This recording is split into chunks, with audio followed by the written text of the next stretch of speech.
Hello दोस्तों, अगर आप भी किसी भी सरकारी परीक्षा की तैयारी कर रहे हैं तो आपने देखा होगा कि आर्ट एंड कल्चर से खासकर भारत के शास्त्रीय नृत्य मतलब कि क्लासिकल डांस ऑफ इंडिया से अक्सर सवाल पूछे जाते हैं। आज की इस वीडियो में हम इसी टॉपिक पर पूरा डिटेल से समझेंगे और वीडियो के अंत तक आपको शास्त्रीय नृत्यों की जितनी भी संपूर्ण जानकारी रहेगी उंगलियों पर याद हो जाएगी। तो चलिए बिना किसी देरी के शुरू करते हैं भारत के शास्त्रीय नृत्य। तो चलिए देखते हैं कि करके इसका पहले परिचय देख लेते हैं शास्त्रीय नृत्य क्या है। तो भारत के शास्त्रीय नृत्य यानी कि क्लासिकल जो डांस ऑफ इंडिया है, इस एक वीडियो में हम आपके हर उन पहलू को कवर करेंगे जो आपके एग्जाम पॉइंट्स ऑफ व्यू से बहुत ही ज़रूरी है। नाट्य शास्त्र मुख्य स्रोत। तो सबसे पहले सवाल आता है कि आखिर शास्त्रीय नृत्य या क्लासिकल डांस होता क्या है। तो देखिए, ये कोई आम डांस नहीं है, ये वो नृत्य है जिसका वर्णन हमारे प्राचीन ग्रंथों से मिलता है। इन्हें आप अपनी मर्जी से कैसे भी नहीं कर सकते हैं। ये एकदम निश्चित नियमों, खास मुद्राओं और ताल के अनुसार ही किए जाते हैं। इसमें अनुशासन बहुत ज़रूरी है।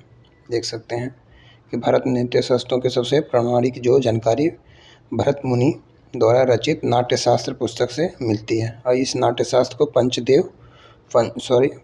पंचम वेद, पांचवा वेद भी कहा जाता है।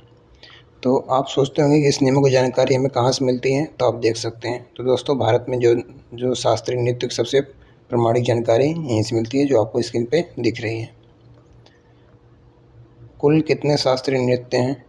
तो अब एक बहुत ही कन्फ्यूजिंग सवाल जो अक्सर बच्चों को परेशान करता है, भारत में कुल कितने शास्त्रीय नृत्य हैं?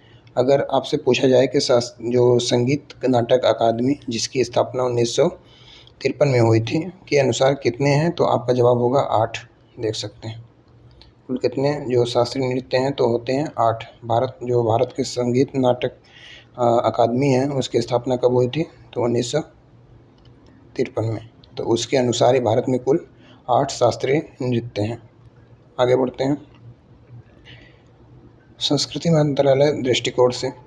तो देखिए, रुकिए, अगर यहीं पर अगर सवाल पूछा जाए कि भारत के जो संस्कृति मंत्रालय मतलब कल्चर मिनिस्ट्री के अनुसार कितने नृत्य हैं, तो आपका जवाब होगा 9।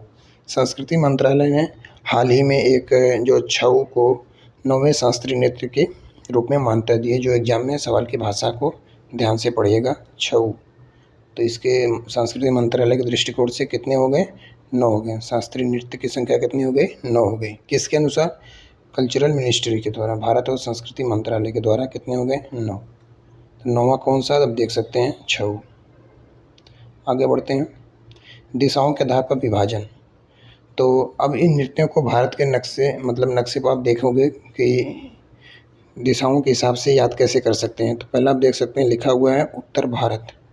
तो इस तरीके से आप देख सकते हैं कि उत्तर भारत से सिर्फ एक ही नृत्य आता है, वो है कथक। अब दक्षिण भारत में सबसे ज़्यादा 4 नृत्य आते हैं, जो भरतनाट्यम हो गया, कुचिपुड़ी हो गया, कथकली और मोहिनी अट्टम, जो आप देख सकते हैं स्क्रीन पे। दक्षिण भारत से ये आते हैं, 4 आते हैं, याद कर सकते हैं। दक्षिण भारत से 4 आते हैं, भरतनाट्यम, कुचिपुड़ी और कथकली और मोहिनी अट्टम। आगे बढ़ते हैं पूर्वोत्तर भारत के। तो पूर्वोत्तर भारत से 2 आते हैं, नॉर्थ ईस्ट से 2 आते हैं। पहला है सत्रिय और मणिपुरी, सत्रिय और मणिपुरी। और लास्ट है दक्षिण पूर्व भारत से एक आता है ओडिसी। और दक्षिणी पूर्व भारत से क्या आता है? एक नृत्य आता है, वो है ओडिसी। इस तरीके से आप दिशाओं के आधार पर भी विभाजन करके आप याद कर सकते हैं। उत्तर भारत में 1 आता है कथक, और दक्षिण भारत से 4 आते हैं, और पूर्वोत्तर भारत से 2 आते हैं, और दक्षिण पूर्व भारत से 1 आता है। इस तरीके से आप विभाजन कर सकते हैं, याद रख सकते हैं। शास्त्रीय नृत्य के 2 भाव होते हैं, कौन कौन से? तो किसी भी जो शास्त्रीय नृत्य में मुख्य रूप से 2 भाव होते हैं, इमोशन होते हैं। पहला है लास्य, देख सकते हैं, पहला है लास्य, दूसरा है तांडव। तो लास्य क्या होता है? तो यह भाव बहुत ही कोमल और सुंदर होता है, जो सॉफ्टनेस को दर्शाता है। दूसरा है तांडव।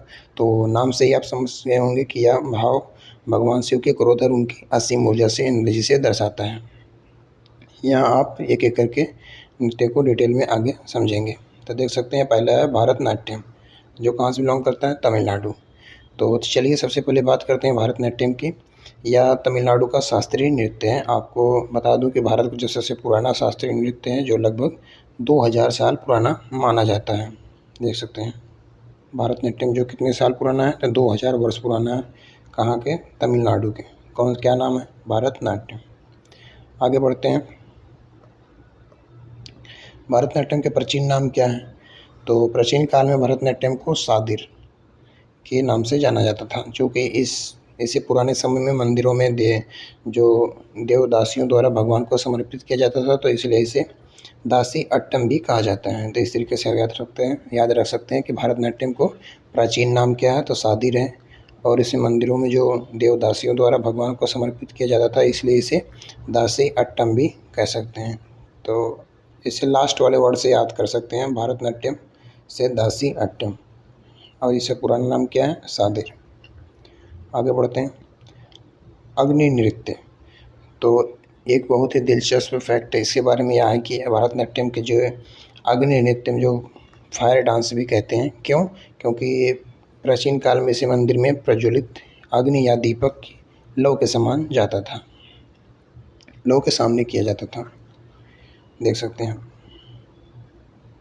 इसे अग्नि नृत्य भी कहा जाता है क्योंकि प्राचीन काल में मंदिरों के प्रज्वलित अग्नि दीपक के लौ के समक्ष किया जाता था। कौन सा नृत्य? अग्नि नृत्य। आगे बढ़ते हैं। जानकारी के प्रमुख स्रोत। तो भरतनाट्यम की जो सटीक जानकारी हमें दो मुख्य प्राचीन जो साहित्यों में मिलती है। पहला साहित्य है जो कि है शिल्पाधिकरम। देख सकते हैं, शिल्पाधिकरम। तमिल साहित्य लेखक इलंगो अदिगल। और दूसरा है अभिनय दर्पण के लेखक कौन है? नंदिकेश्वर। तो इस तरीके से आप देख सकते हैं जानकारी के मुख्य स्रोत इन हैं, शिल्पाधिकाश और अभिनय दर्पण। आगे बात करते हैं नृत्य के प्रमुख चरण। तो नृत्य के प्रमुख चरण आप देख सकते हैं कि भरतनाट्यम की जो शुरुआत और अंत के चरण एग्जाम में बहुत बार पूछे जाते हैं, इसलिए शुरुआत जिस चरण से होती है उसे अलारिपू देख सकते हैं। मतलब कि क्या इसका मतलब आपको क्या समझ में आया? कि इसकी शुरुआत जिस चरण से होती है, किसकी? भरतनाट्यम की, तो उसे क्या कहते हैं? अलारिपू। और यह एक तरह का आह्वान है, और इस नृत्य का अंत जिस चरण पर होता है उसे तिल्लाना कहा जाता है। तिल्लाना देख सकते हैं, इस चरण से क्या होता है? समाप्त हो जाता है, अंत हो जाता है भरतनाट्यम। आगे बात करते हैं मुद्रा और संगीत। तो इस नृत्य में जिस मुख्य मुद्रा का प्रयोग होता है उसे कटका मुख हस्ता मुद्रा कहते हैं। इसमें 3 अंगुलियां जोड़कर ओम की ध्वनि या आकृति को दर्शाया जाता है। और याद रखिएगा, इसमें दक्षिण भारत के कर्नाटक संगीत का प्रयोग किया जाता है। देख सकते हैं। आगे बढ़ते हैं। ओडिसी दूसरा नंबर आता है, ओडिसी। तो दूसरे नंबर पे आता है ओडिसी राज्य का जो प्रसिद्ध ओडिसी नृत्य। समय के साथ यह नृत्य लुप्त होने लगा है, लेकिन इसे पुनर्जीवित करने का जो श्रेय जाता है जिनको गुरु पंकज चरण दास जी को, उन्हें इस नृत्य का जनक भी माना जाता है। उन्होंने इसको क्या किया? पुनर्जीवित किया। गुरु का नाम क्या है? जनक इसके कौन है? तो गुरु पंकज चरण दास। इसको क्या कहते हैं? पुनर्जीवित किया था। किसको? ओडिसी। देख सकते हैं, ओडिसी। आगे बढ़ते हैं। शास्त्रीय नृत्य, ओडिसी शास्त्रीय नृत्य। धार्मिक महत्व, इन्हीं के बारे में देखते हैं। धार्मिक महत्व क्या है ओडिसी के? तो ओडिसी नृत्य का जो धार्मिक महत्व बहुत ही खास है। यह नृत्य जो शैव धर्म के बजाय मुख्य रूप से भगवान कृष्ण और भगवान जगन्नाथ जी की रथ यात्रा, जिसमें सुभद्रा और बलभद्र जी होते हैं, उनको समर्पित है। देख सकते हैं, ओडिसी शास्त्रीय नृत्य। आगे बढ़ते हैं। ओडिसी के प्रमुख मुद्रा। तो ओडिसी की जो सबसे फेमस मुद्रा है वो त्रिभंग मुद्रा है। जो त्रिभंग यानी शरीर के 3 हिस्सों, जैसे कि सिर, धड़ और पैर से जो मोड़ना। बाद में जयंतिका द्वारा जिसमें 5 भाग की मुद्रा विकसित की गई थी। देख सकते हैं, ओडिसी नृत्य सबसे महत्वपूर्ण जो मुद्रा है त्रिभंग मुद्रा, जो शरीर को 3 भागों से मोड़ता है। और इसमें जयंतिका जो द्वारा जो 5 भाग की मुद्रा भी विकसित की गई थी। इस तरीके से अगर आप पढ़े होंगे तो इसको आराम से एक बार रिवाइज कर सकते हैं। नृत्य की शुरुआत और अंत, इसमें समझाने की कोशिश कर रहा हूँ। आप स्लाइड देख कर भी समझ सकते हैं, शॉर्टकट में भी समझ सकते हैं। जो हेडिंग दी गई है उसके नीचे छोटा छोटा वर्ड दिए गए हैं जो एग्जाम पॉइंट ऑफ व्यू से इंपॉर्टेंट है, कि इस नृत्य में क्या क्या चीज़ें, क्या क्या वर्ड यूज होता है, किसके अंदर, किस शास्त्रीय नृत्य के अंदर ये वर्ड यूज होते हैं। तो देखते हैं अगला, नृत्य की शुरुआत और अंत ओडिसी का। तो भरतनाट्यम की तरह ही इसके भी चरण होते हैं। ओडिसी का जो आरंभ होता है वो मंगलाचरण से होता है, जिसमें धरती की माता को फूल पुष्प अर्पित किए जाते हैं, और इसका जो अंत मोक्ष नामक चरण पर होता है। देख सकते हैं, इसका जो अंत होता है मोक्ष से होता है और मंगलाचरण से इसका आरंभ होता है। आगे बढ़ते हैं, नृत्य की शुरुआत। आगे देखते हैं जल तत्व का प्रतीक और साक्ष्य। तो जहाँ भरतनाट्यम अग्नि का प्रतीक था, वहीं ओडिसी जो नृत्य है प्रतीक, जो ओडिसी के जो नृत्य का जो प्रतीक है वो जल तत्व, वाटर एलिमेंट को दर्शाता है। इसके सबसे प्राचीन साक्ष्य उड़ीसा के जो प्रसिद्ध उदयगिरी और खंडगिरी की गुफाओं में देखने को मिलते हैं। जो इसके प्राचीन साक्ष्य हैं वो कहाँ मिलते हैं? उदयगिरी और खंडगिरी गुफाओं से मिलते हैं। इसको जो जो यह नृत्य के जो प्राकृतिक जल तत्व को दर्शाता है। आगे बढ़ते हैं, मणिपुर। तो अब चलते हैं पूर्वोत्तर भारत की ओर। तीसरा नृत्य है मणिपुरी। यह पूरी तरह से जो वैष्णव संप्रदाय पर आधारित है, जिसमें भगवान विष्णु या कृष्ण जी की बाल लीलाओं को नृत्य के माध्यम से दिखाया जाता है। देख सकते हैं मणिपुरी। आगे बात करते हैं मणिपुरी की 3 प्रमुख शैलियाँ। तो मणिपुर के नृत्य के मुख्य रूप से 3 शैलियाँ में किया जाता है, जैसे कि पहला है लाई होरबा। पहला क्या है जो प्रमुख शैली, इसकी प्रमुख शैली में पहली शैली क्या है? लाई होरबा। और दूसरी है संकीर्तन, और तीसरी है रास लीला, जो राधा कृष्ण के प्रेम पर आधारित है। देख सकते हैं, दूसरा है संकीर्तन और तीसरा है रासलीला। तो इस तरीके से मणिपुर पर 3 शैलियाँ आप याद रख सकते हैं। पूछ सकता है कि इसमें मणिपुर के 3 शैलियों में से एक नहीं है या एक है। 4 ऑप्शन देगा, उसमें से पूछ लेगा, आपको बताना पड़ेगा उसमें कौन सा सही है। तो आपको कटा हुआ अक्षर दिख नहीं रहेगा, मैं इसको पढ़ देता हूँ। ये लिखा हुआ है जगुई और चोलुम। जगुई और चोलुम, ये कट गया है थोड़ा, आपको दिख नहीं रहा होगा। जगुई यहाँ नीचे देख सकते हैं, और चोलुम। तो मणिपुर में 2 बहुत ही खास पहलू होते हैं। एक है जागोई, जो नृत्य के स्त्री पहलू है, जो नृत्य का स्त्री पहलू है, या बहुत ही सॉफ्ट और कोमल होता है। दूसरा है चोलम, जो पुरुषों का पहलू है, जिसमें कलाकार पोंग नामक वाद्य यंत्र बजाता है, गाता भी है और साथ में नृत्य भी करता है। तो आप दोनों को अलग अलग देख सकते हैं। आगे बढ़ते हैं, विशेष मुद्राएं और नियम।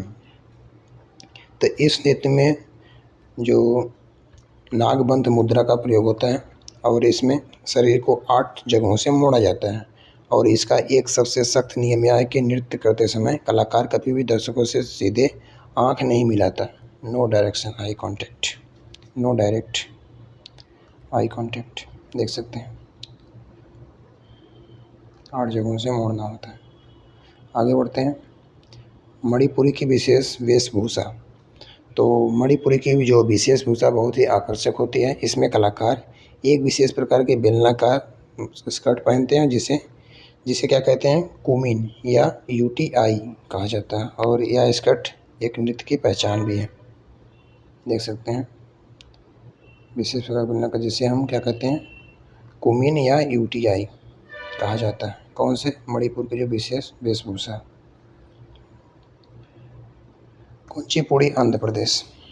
कुचिपुड़ी, तो हमारा जो चौथा शास्त्रीय नृत्य है कुचिपुड़ी, या आंध्र प्रदेश के कृष्णा जिले के कुचेलापुरम गांव, जो कुचेलापुरम गांव के नाम पर रखा गया है। इस नृत्य की जो सबसे बड़ी खासियत यह है कि इसमें डांस और भाषण, यानी कि गायन और डायलॉग का बहुत ही सुंदर और मिश्रण रूप को देखने को मिलता है।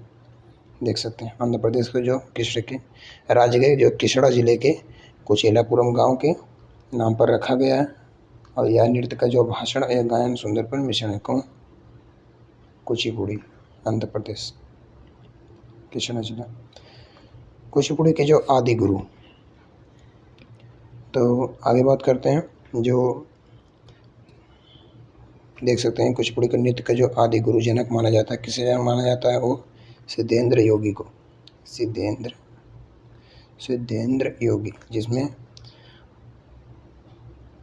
जिसे आप लास्ट वाला देख सकते हैं, जिसमें इन्होंने भामा कल्पम नामक प्रसिद्ध नाटक की रचना की थी। किसने? सिद्धेंद्र योगी जी ने, जिन्हें हम क्या माना जाता है? आदि गुरु जनक माना जाता है। किसके? कुचिपुड़ी के। शास्त्रीय नृत्य के। तो आगे बात करते हैं पीपल की तस्करी में नृत्य। तो कुचिपुड़ी की जो सबसे अनोखी बात यह है कि इसमें जो नर्तक पीतल की तस्तरी के किनारों पर पैर रखकर नृत्य करते हैं, जिसे क्या कहते हैं? शतरंग कहते हैं, शतरंगम कहते हैं। पीतल की तस्करी में नृत्य कुचिपुड़ी की सबसे अनोखी, देख सकते हैं। आगे बढ़ते हैं मंडूक शब्दम। तो इसमें जो मंडूक शब्दम दर्शाया जाता है जो एक मेढक फ्रॉक की कहानी को संबंधित है, मंडूक शब्दम, देख सकते हैं। आगे बढ़ते हैं कथक उत्तर प्रदेश। तो कथक उत्तर प्रदेश, विशेषकर उत्तर प्रदेश और राजस्थान का एकमात्र शास्त्रीय नृत्य है। जो कथक का अर्थ है एक कथा, कहानी को नृत्य, देख सकते हैं। कथक कहाँ से रिलेटेड है? उत्तर प्रदेश से। आगे बढ़ते हैं मुगल परंपरा का प्रभाव। तो एकमात्र शास्त्रीय नृत्य है जिस पर इस्लामी प्रभाव का, मुगल परंपरा का प्रभाव स्पष्ट रूप से दिखाई देता है। किस पर? कथक पर। आगे बढ़ते हैं घुंघरू और चक्कर। इस नृत्य की सबसे बड़ी पहचान पैरों में सबसे बहुत सारे क्या होते हैं? घुंघरू पहने होते हैं और इस सबसे बड़ी पहचान इसे तेजी से चक्कर स्पिन लगाना पड़ता है। आगे बढ़ते हैं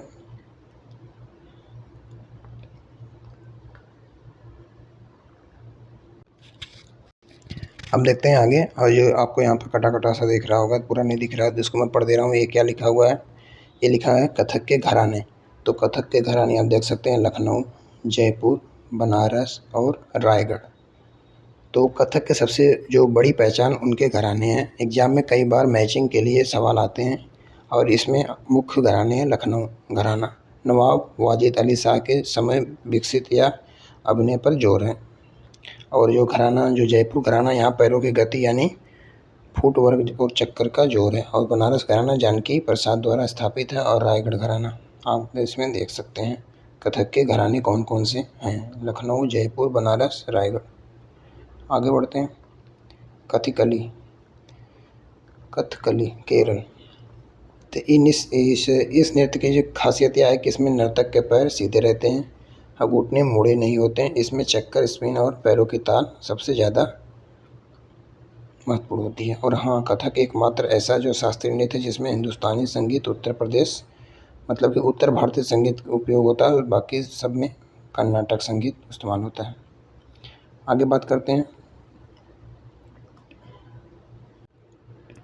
अभी पीछे हम देख रहे थे कथक। तो कथक का जो इसमें कलाकारों को जो नाम अक्सर पूछते छपते हैं एग्जाम में, जैसे कि पंडित बिरजू महाराज, लच्छू महाराज, सितारा देवी और शोभना नारायण जी। ये नाम आप जरूर याद रखिएगा जो कथक से रिलेटेड हैं, कथक के मशहूर कलाकार हैं। कौन है? मैं फिर से बोल देता हूँ कि जो पंडित बिरजू महाराज हैं, लच्छू महाराज हैं, सितारा देवी और शोभना नारायण जी के नाम इसमें एग्जाम में अक्सर आया करते हैं कि किससे रिलेटेड हैं, किस शास्त्रीय नृत्य से हैं। तो कथक के मशहूर कलाकार हैं।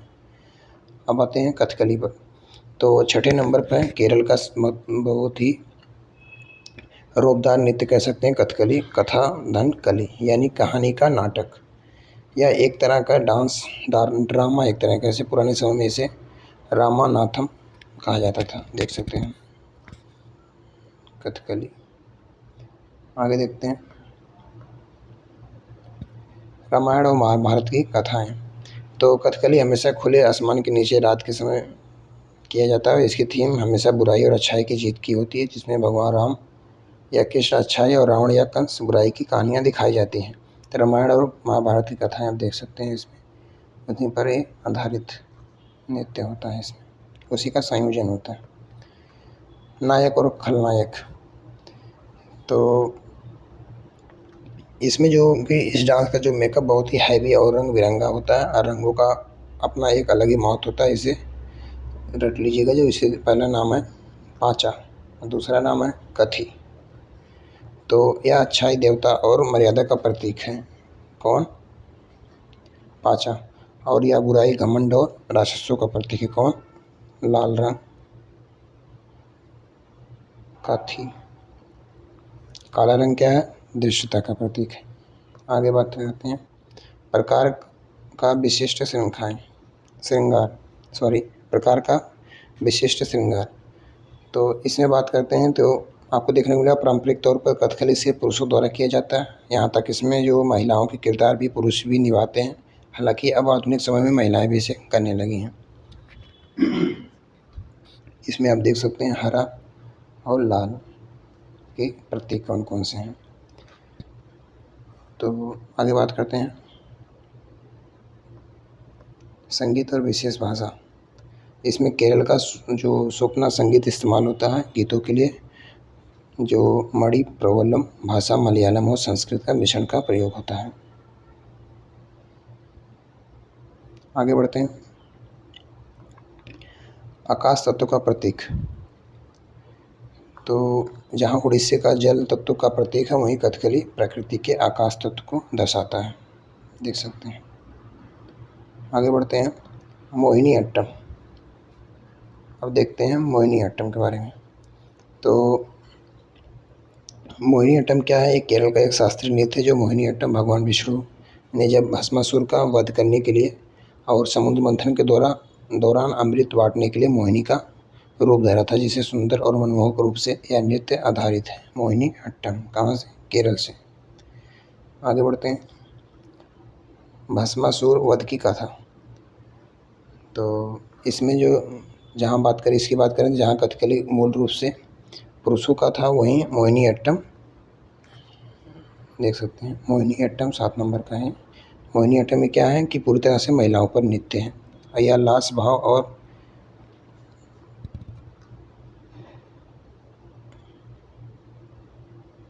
आगे देखते हैं इसमें वेशभूषा से देख सकते हैं कसाबू साड़ी। और क्या है? विवाह ग्रंथ है। वेशभूषा की बात करें कसाबू साड़ी है। यह नृत्य में महिलाएं मुख्य रूप से केरल की प्रसिद्ध सफ़ेद और सुनहरे रंग की कसाबू साड़ी पहनती हैं, बालों में चमेली फूल लगाती हैं। इस तरीके से आप देख सकते हैं वेशभूषा इनका इस तरीके से रहता है। किसमें? किस शास्त्रीय नृत्य में? तो रहता है भस्मासुर, जिसमें देख सकते हैं मोहिनी अट्टम। आगे बढ़ते हैं सत्रिय असम।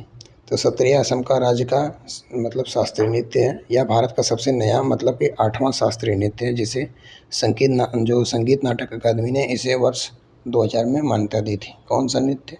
शास्त्रीय, असम से रिलेटेड है।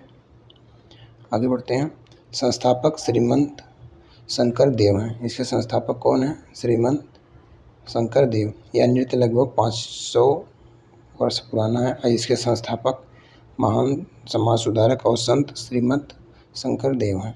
आगे देखते हैं शास्त्रीय नृत्य के संगीत यह असम के वैष्णव मठों में विकसित हुआ और विशेष रूप से बोरगीत नामक संगीत का प्रयोग किया गया। इसमें देख सकते हैं, पढ़ के आप देख सकते हैं स्क्रीन पर। आगे बढ़ते हैं माटी अखोरा। यह नृत्य को करने से पहले मिट्टी के अखाड़े में जो शारीरिक व्यायाम एक्सरसाइज होता है, जिसे माटी अखोरा कहा जाता है। भांगी और सीमांगी। भांगी शास्त्रीय नृत्य में पुरुष नर्तक को कहा जाता है और सीमांगी शास्त्रीय नृत्य में स्त्री को नर्तक को कहा जाता है। छऊ अर्धशास्त्रीय नृत्य। छऊ को भारतीय संस्कृति मंत्रालय 9वां, इसको याद रख सकते हैं छऊ, इसको भारतीय संस्कृति मंत्रालय ने क्या किया है? 9वां शास्त्रीय नृत्य मान्यता दे दी है। आगे बढ़ते हैं छऊ नृत्य के प्रकार 3 प्रकार के होते हैं, मयूरभंज, सरायकेला और पुरुलिया। देख सकते हैं उड़ीसा, सरायकेला झारखंड और पुरुलिया जो पश्चिम बंगाल। आगे बढ़ते हैं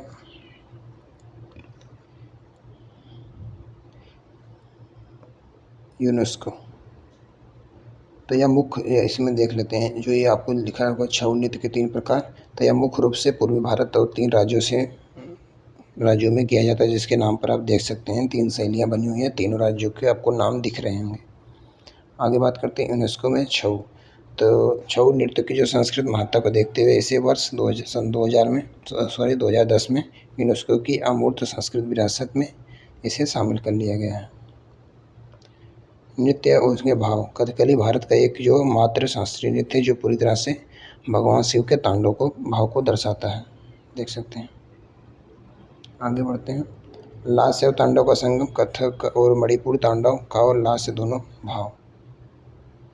और ये देख सकते हैं कि भारतनाट्यम, कुचिपुड़ी और मोहिनी अट्टम शास्त्रीय ओडिसी पूरी तरह से लास्य कोलम भाव पर आधारित है। तो थैंक यू। तो आज की वीडियो में बस इतना ही। मिलते हैं किसी अन्य वीडियो में, तब तक के लिए धन्यवाद। Thanks for watching.